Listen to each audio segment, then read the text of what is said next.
ফ্লাইওভারে দাঁড়িয়ে আছে প্রায় ১৫০টি ল্যাম্প পোস্ট, কিন্তু কোনোটির সঙ্গে নেই স্ট্রিট লাইট। একে একে উধাও সবগুলোই। সঙ্গে চুরি হয়ে গেছে বৈদ্যুতিক তারও। কিন্তু স্ট্রিট লাইট চুরির বিষয়টি জানেই না সড়ক ও জনপথ বিভাগ। ঢাকা চট্টগ্রাম মহাসড়কের পাদুয়া বাজার বিশ্ব রোড ফ্লাইওভার সন্ধ্যা নামলেই ডুবে যায় অন্ধকারে। ২০১৮ সালে উদ্বোধনের পর লাইট বসানোর কিছুদিনের মধ্যেই অধিকাংশ লাইট ও বৈদ্যুতিক তার চুরি হয়ে যায়। লাইটগুলো না থাকায় প্রতিদিন ঝুঁকি নিয়ে চলাচল করছে হাজারো মানুষ। বছরের পর বছর কেটে গেলেও আর সচল হয়নি লাইটগুলো।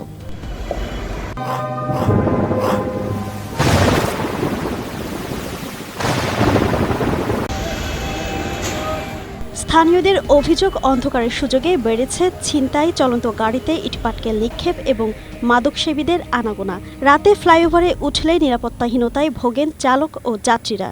এই পাইপগুলো ছিল ওয়ারিং, এই ওয়ারিংগুলো সব চলে নিয়ে গেছে।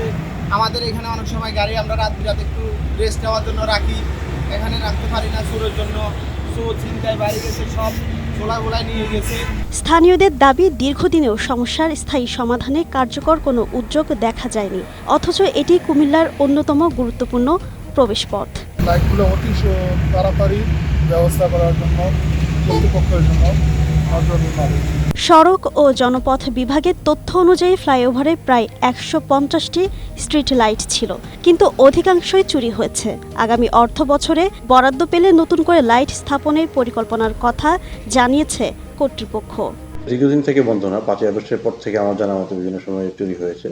পদক্ষেপ নেওয়া হয়নি আসলে, যেহেতু ফ্লাইওভারটার মেনটেন্যান্সে কারা ছিল এই জিনিসটা নিয়েও একটা আপনার কনফিউশন ছিল, লাইটগুলোর কনফিউশন ছিল, সেই জন্য এটা নিয়ে আসলে পদক্ষেপ গ্রহণ করা হয়। ব্যস্ত এই মহাসড়কের গুরুত্বপূর্ণ ফ্লাইওভার বছরের পর বছর ধরে অন্ধকারে ডুবে থাকলেও নেওয়া হয়নি কোনো পদক্ষেপ। কবে আলো ফিরবে এই প্রশ্ন চলাচলকারীদের।